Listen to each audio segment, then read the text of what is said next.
सत्य कथा, पुरुषार्थ कथा, सुनो सुनो सिद्धार्थ कथा। सत्य कथा, पुरुषार्थ कथा, सुनो सुनो सिद्धार्थ कथा। चढ़ते सूरज सा तेजवान वो कीर्तिमान, हुंकार भरे जब कूच करे, थर थर कांपे आसमान। वो राजपुत्र वो शूरवीर, पर्वत को भेद दे उसके तीर, शांति का स्रोत करुणा की धार, निर्झर झरे मन से अपार। वो राजपुत्र वो शूरवीर, पर्वत को भेद दे उसके तीर, है शाक्य वंश का वो तारा, जगमग है जिससे जग सारा। सत्य कथा, पुरुषार्थ कथा, सुनो सुनो सिद्धार्थ कथा।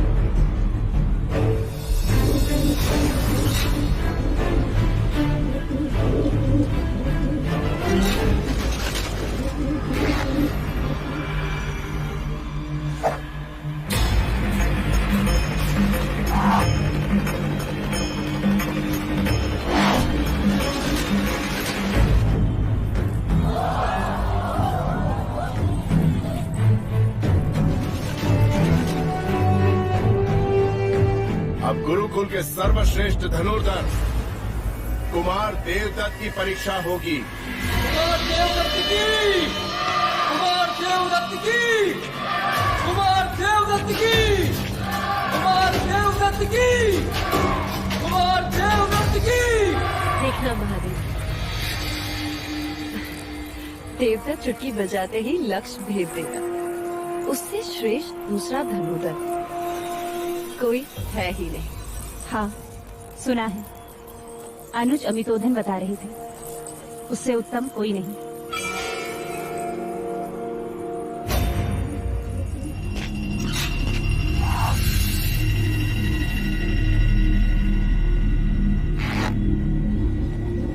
रुक जाइए गुरुदेव।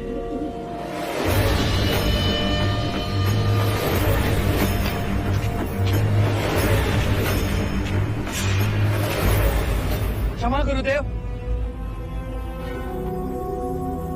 परीक्षा के लिए क्या मूक पक्षियों को लक्ष्य बनाना उचित है?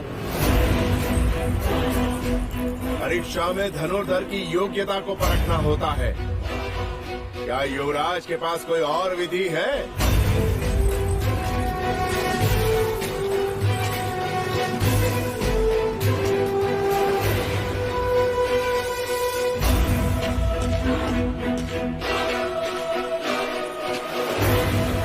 लगाइए लक्ष्य स्थल पर, जो जितना केंद्र के निकट होगा उतना ही दूसरों के आगे।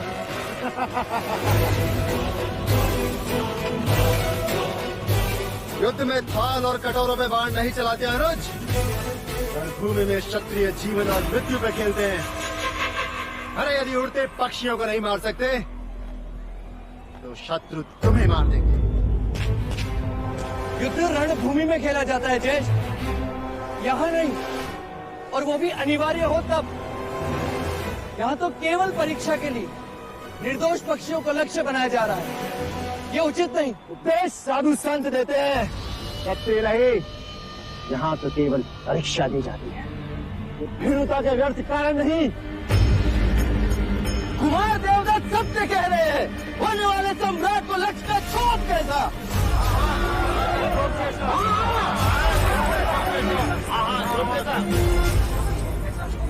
युवराज, वैसे भी आपको शस्त्र विद्या में रुचि नहीं है।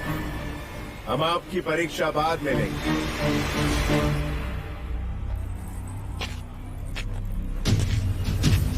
गुरुदेव, आज एक नहीं 2 पक्षी उड़ाइए। मैं दोनों लक्ष्य एक साथ भेजूंगा।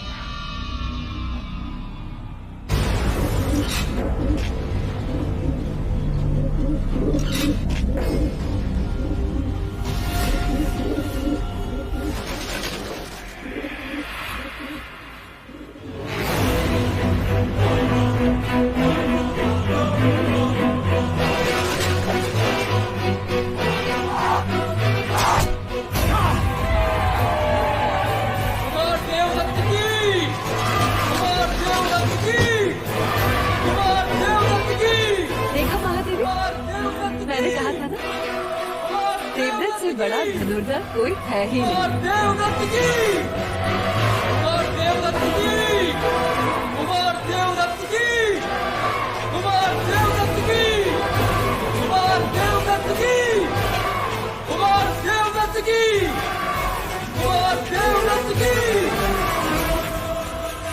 जाओ, अब तुम्हारी बारी है। एक बार अपने तीर से उड़ते हुए रक्त को देखो, कितना आनंद मिलता है।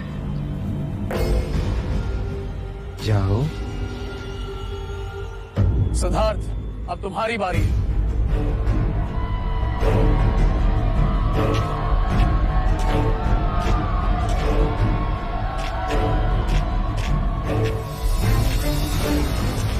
क्षमा करें गुरुदेव, मैं ये परीक्षा नहीं दे सकता।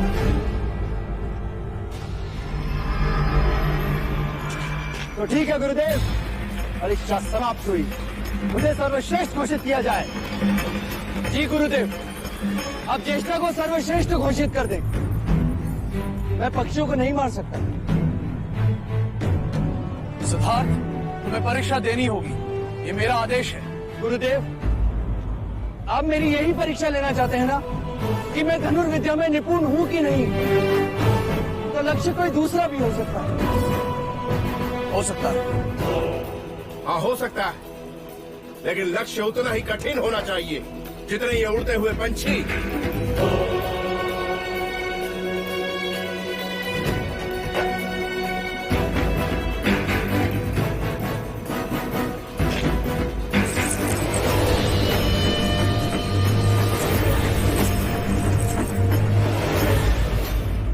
ज्येष्ठ, अब आप इसे अपनी पूरी शक्ति से ऊपर उछालिए, इतना ऊपर उछालिए कि ये मोती बिंदु के रूप में भी ना दिखाई।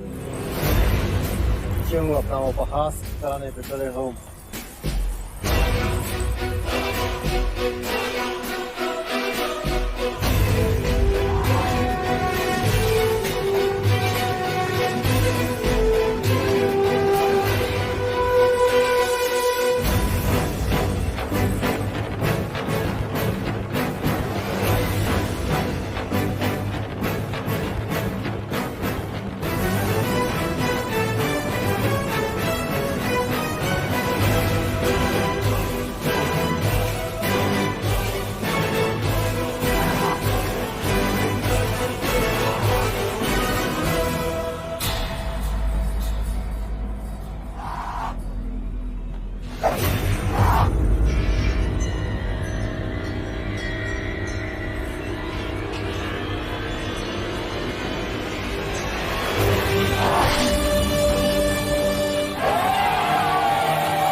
युवराज स्नान कर रहे हैं कुमार।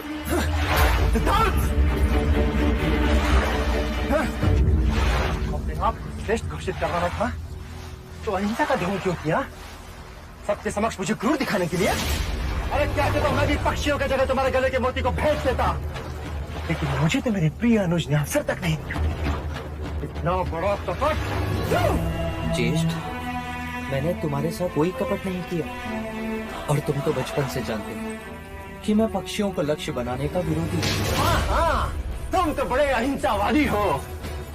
अरे मत भूलो सिद्धार्थ, प्रत्यक्ष नहीं पर परोक्ष रहकर तुम भी हिंसा करते हो, लोगों की भावनाओं की हत्या करते हो तुम, हत्यारे हो तुम। याद रहे सिद्धार्थ, दंड युद्ध में तुम मेरे समक्ष होगे और वहां तुम्हें मुझसे युद्ध करना ही होगा। और ये दंड युद्ध ये सिद्ध करेगा कि कपिलवस्तु के गुरुकुल का सर्वश्रेष्ठ योद्धा कौन है।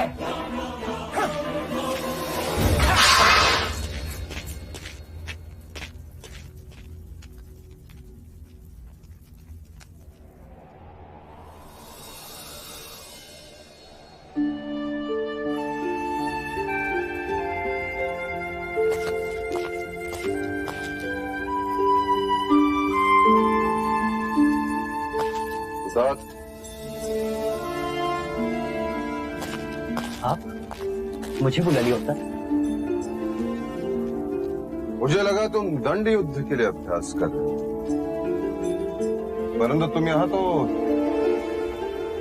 चित्र निकाल रहे हो। ये लाल रंग क्षत्रियों के उंगलियों पर अच्छा लगता है पुत्र, परंतु ये लाल रंग शत्रु के रक्त का होना चाहिए, ना कि चित्रकारी का।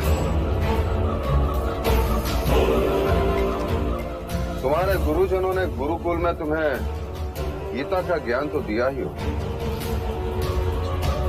पूर्ण कंठस्थ है। केवल कंठस्थ करने से क्या लाभ हो, जब तक उसमें कहे गए क्षत्रिय कर्म के उपदेशों का पालन न किया जाए। मैं कुछ समझा नहीं। हमारे अहंसिक विचार सुनकर मुझे बड़ा खेद हुआ। जब तुम एक पक्षी को नहीं मार सकते तो युद्ध में शत्रु को क्या मारोगे?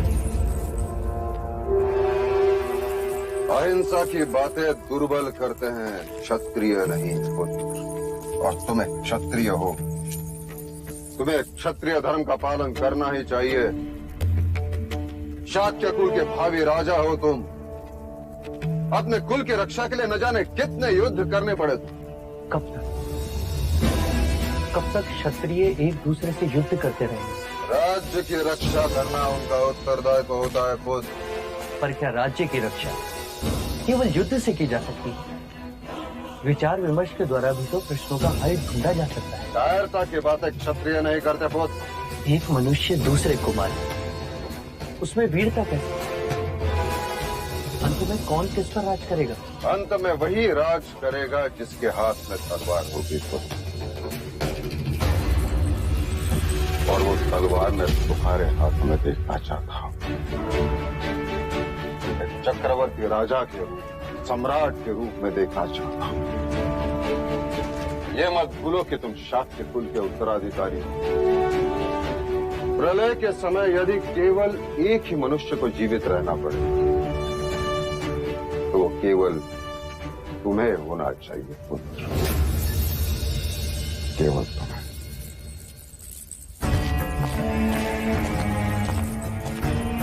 मैं गीता के उपदेश को समझता हूं पिताजी, पर युद्ध के लिए कृष्ण का विराट स्वरूप आज भी मेरे लिए एक प्रश्न है।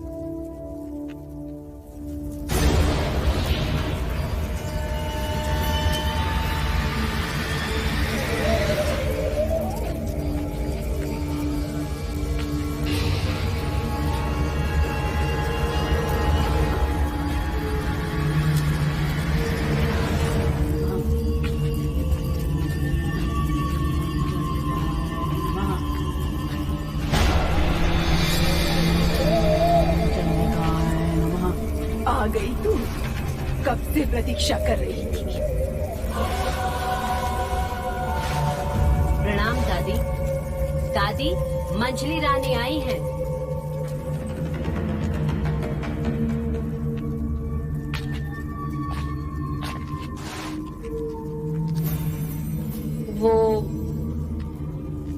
पुत्र तेरा पुत्र हर समय क्रोध होता है, इसीलिए सब कुछ खोता है। जानती हूँ, इसीलिए यहाँ आई। कल अंतिम दंड होगा। मैं चाहती हूँ कि ये कील उठा ले। जिससे भी वो युद्ध करने वाला है, उसके दंड में ये कील ठोक देना। वो कभी भी तेरे पुत्र पर प्रहार नहीं कर सकेगा।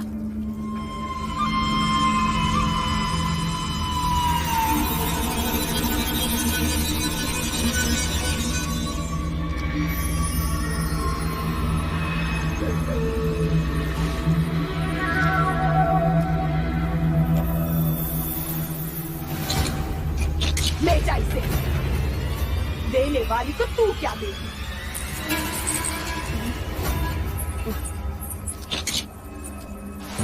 दादी हम चलते हैं।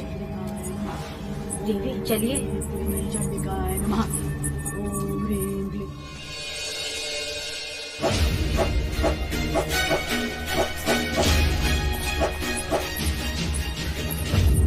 देवदत्त,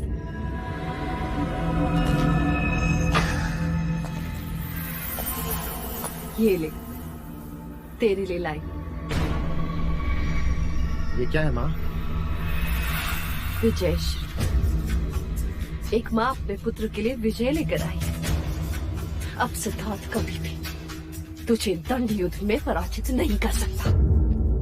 मैं कुछ समझा नहीं माँ।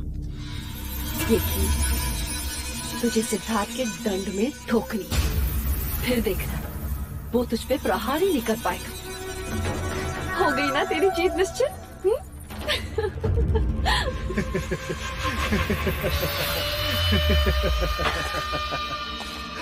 माँ, मुझे जीत याचकों की तरह झोली में नहीं, अपनी मुट्ठी में चाहिए। यदि आप कहें तो ये कील सिद्धार्थ की हथेली में ठोक दूं, यदि कहें तो तलवार से उसका सर उड़ा दूं माँ। लेकिन इस तरह ये टोड़ने टोट के करके मुझे विजय नहीं होना। मैं एक शूरवीर क्षत्रिय हूँ। मुझे जीतना है और मैं जीतूंगा। और जीत का महत्व तब होता है जब एक योद्धा अपने शौर्य और वीरता से युद्ध को जीते। लेकिन आप ये नहीं समझेंगे, क्योंकि आपको अपने पुत्र की योग्यता से अधिक विश्वास इस कील पर है।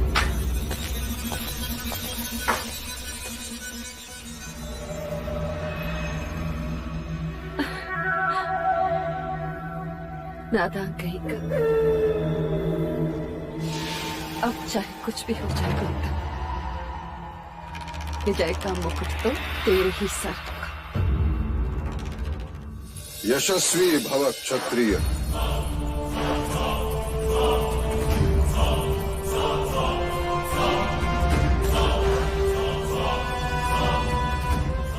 मंगला दीदी का भी आशीर्वाद लो।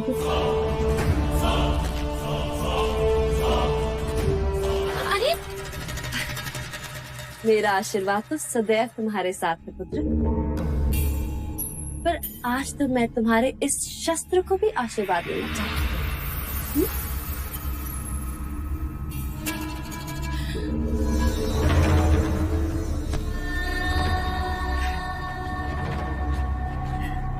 ईश्वर करे तुम्हारे शस्त्र को किसी की अशुभ दृष्टि ना।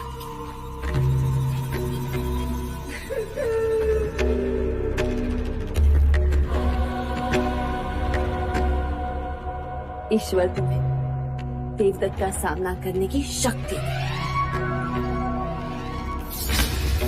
लो,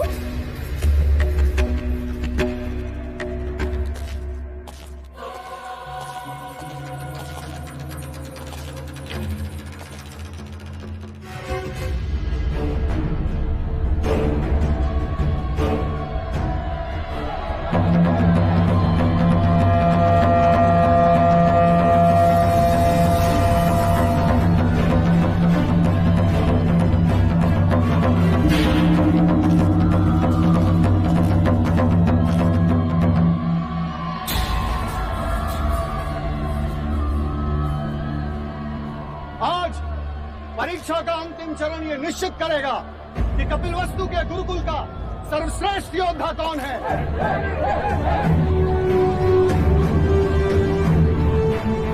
तो परीक्षा के अंतिम 2 प्रतिस्पर्धी अपनी दंड विद्या का परिचय देने पधार रहे हैं। राजा द्रोणोदन के सुपुत्र कुमार देवदत्त।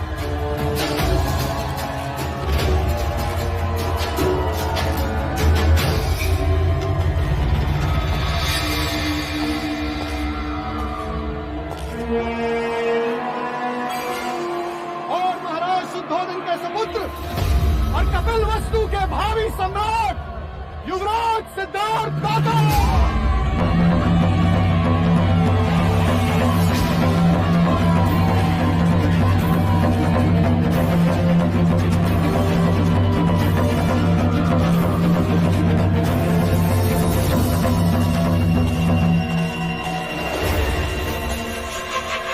ये लो दंड और कर लो अपनी मंशा पूरी।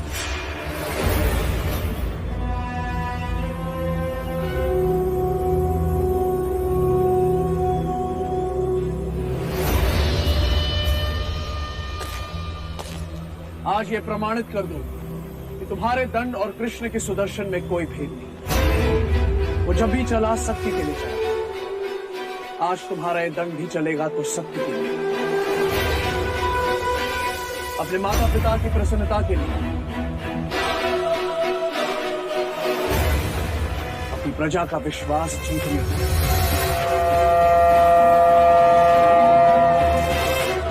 जाओ विजयी।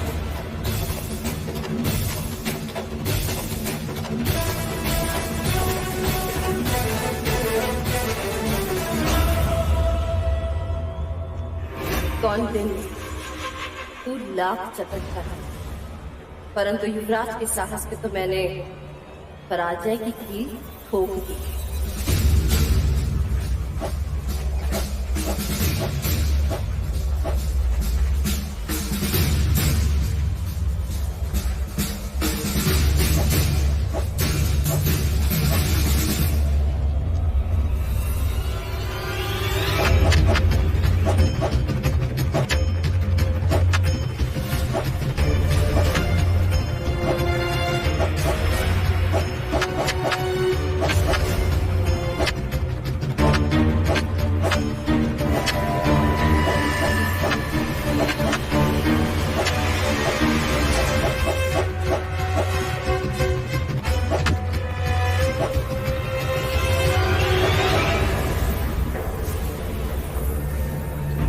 तुम्हारे युवराज प्रतिवार क्यों नहीं कर रहे? तुम्हारे युवराज मतलब युवराज तुम्हारे भी तो हैं। हाँ, मेरे भी तो हैं।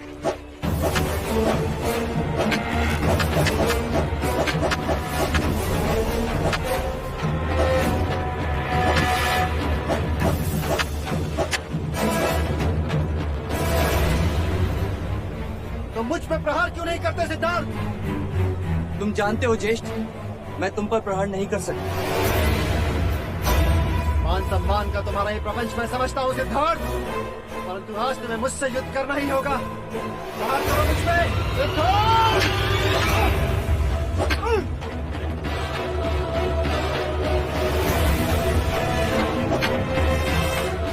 सिद्धार्थ प्रहार करो या अपनी हार स्वीकार करो।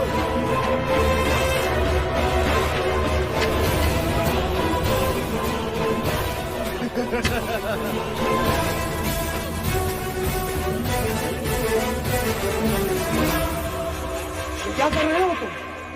कपिलवस्तु के भावी सम्राट के हाथ कांप रहे हैं गुरुदेव।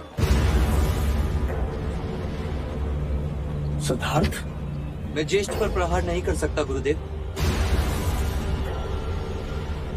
आचार्य कौंडिन्य, तो क्या मैं देवदत्त को कपिलवस्तु का सर्वश्रेष्ठ योद्धा घोषित कर दूं? नहीं, मुझे भीख में नहीं चाहिए। मुझे तुम्हें प्रहार करना हो। ये युद्ध नहीं केवल एक परीक्षा है गुरुदेव, मैं चाहकर भी हाथ नहीं उठा पाऊंगा। तुम सबके समक्ष ये स्वीकार करो, तुम कार हो। मेरी प्रतिभा से भय लगता है तुम्हें, स्वीकार करो। सिद्धार्थ, अब तुम्हें किसी एक विकल्प का चयन करना है। या तो तुम्हें प्रहार करना है या फिर आज के बाद आचार्य कौंडिन्य को भूल जाना है। मैं तुम्हारा गुरु नहीं और तुम मेरे शिष्य नहीं। गुरुदेव, यदि तुम इस परीक्षा में विजय न हुए तो मेरा सिखाया सब मिथ्य है। ना समझ पशु पक्षी भी समय आने पर चुनौती स्वीकार कर लड़ने को तैयार हो जाते हैं। तुम तो मनुष्य हो।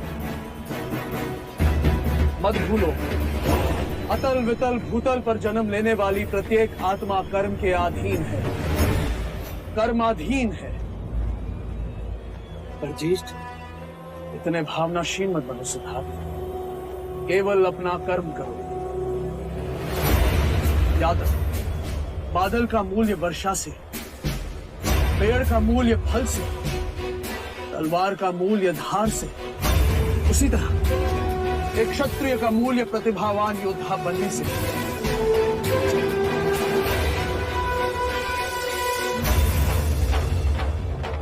सिद्धार्थ, मैं जा रहा हूं। यदि मुझे रोकना चाहते हो तो युद्ध करो।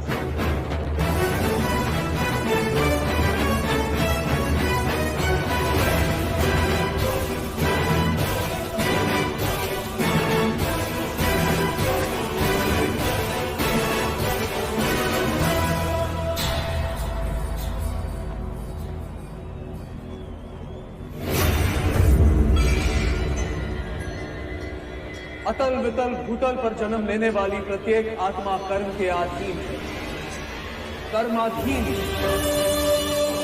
केवल अपना कर्म, केवल अपना कर्म।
ये प्रहार मैं अपने लिए नहीं, गुरु आज्ञा से कर रहा हूं।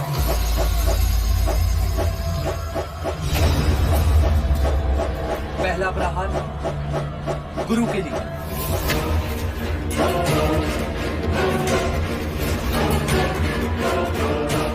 दूसरा माता पिता की अपेक्षा के लिए,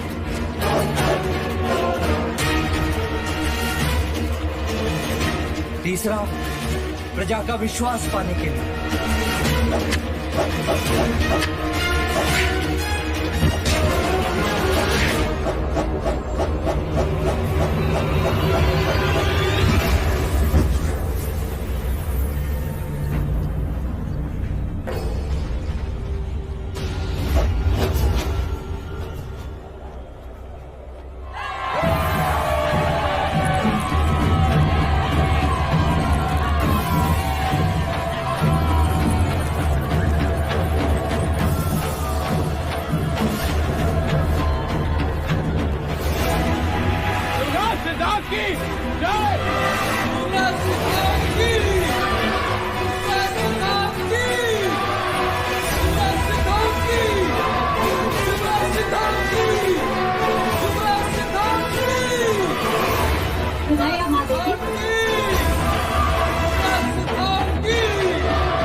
कपिल वस्तु को शोभा यात्रा का आयोजन करो। सेनापति जी महाराज। ऐसा कुछ करो कि शाक्यों के राजकुमारों की कीर्ति मगध और कौशल राज तक पहुंचे।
तुम बांसुरी कितनी अच्छी बजाते हो। तुम्हारे नृत्य ने प्रेरित की।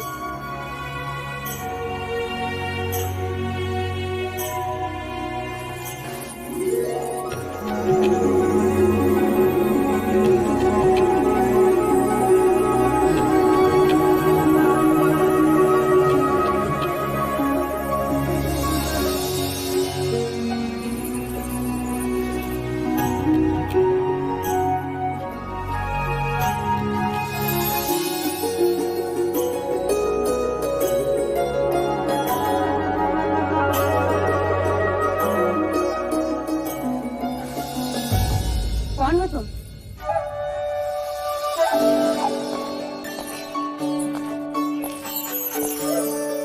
क्या इस प्रश्न के उत्तर में मैं आपसे एक प्रश्न कर सकती हूँ महादेवी? मैं आपको क्या कहकर पुकारूं? मामी या बुआ? यशोधरा, यशोधरा,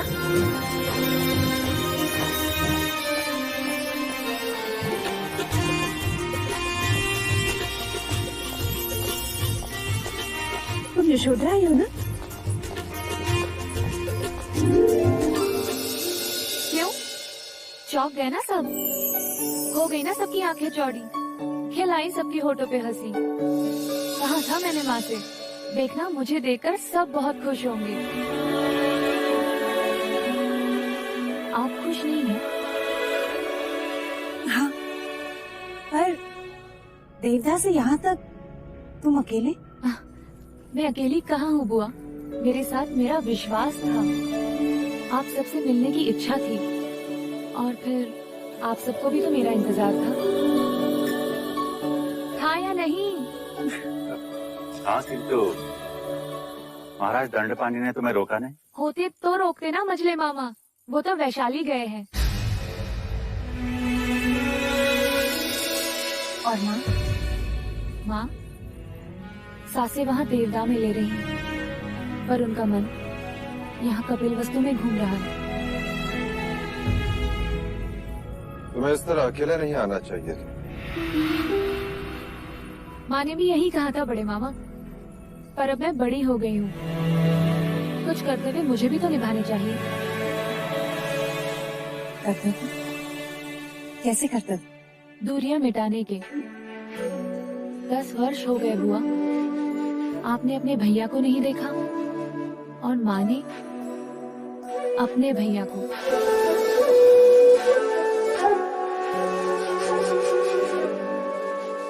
तुम्हारे रूप में मुझे अमिता दिखाई दे रही है, और तुम्हारे शब्दों में उसे सुन रही हूँ। मैंने तो कह दिया था माँ से कि मुझे जाने दो, मामा और पिताजी के बीच जो भी अनबन हो, पर मैं बन बन करके संबंध बनाकर ही वापस आऊंगी।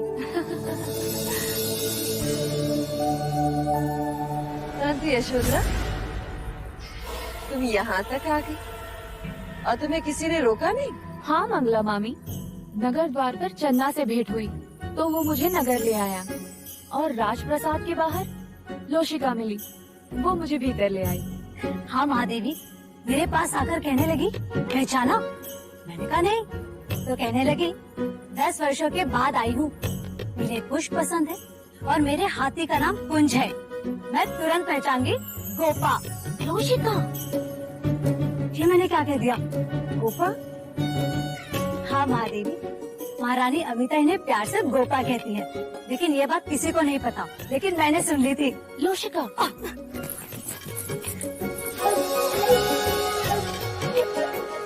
गोपा, अच्छा ना। कपिल वस्तु में तुम्हारा स्वागत है गोपा।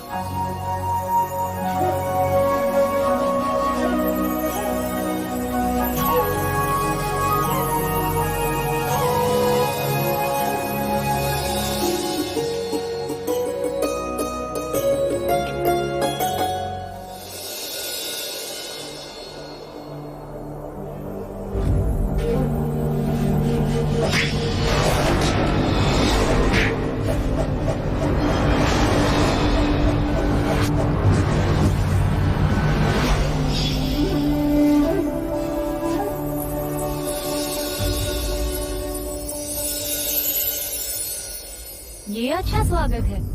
शास्त्र कहते हैं अतिथि देवो भव, पर यहाँ तो विपरीत है। ये अतिथि अपने आतिथ्य को ढूंढते ढूंढते थक गई। मुझे लगा तुम अभी भी सबसे मिलने में व्यस्त हो। सबसे मिलनी, केवल तुम शेष हो। ज्येष्ठा से मिली? हाँ, वो भी पराजय पर बहुत क्रोधित है। जानता हूँ, वो अपनी पराजय को सहज स्वीकार नहीं कर सकते। और तुम भी तो अपनी विजय का आनंद नहीं मना रहे। ऐसा क्यों कहती हो? स्वयं से पूछो, सब कुछ छोड़कर यहाँ अकेले आकर बैठ गए। कोई काव्य की रचना कर रहे हो? नहीं, जब जब मेरा चित्त प्रश्नों के अधीन होता है तो मैं यहाँ उत्तर खोजने चला आता हूँ। प्रश्न? कैसा प्रश्न? यही कि अमावस्या की रात से भी काला क्या होता है? इतना साधारण प्रश्न, अमावस्या की रात से भी काला होता है स्त्री की आंखों का काजल।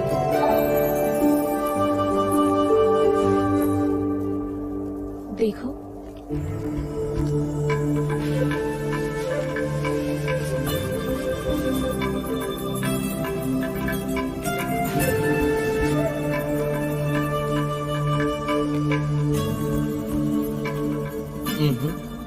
कलंक।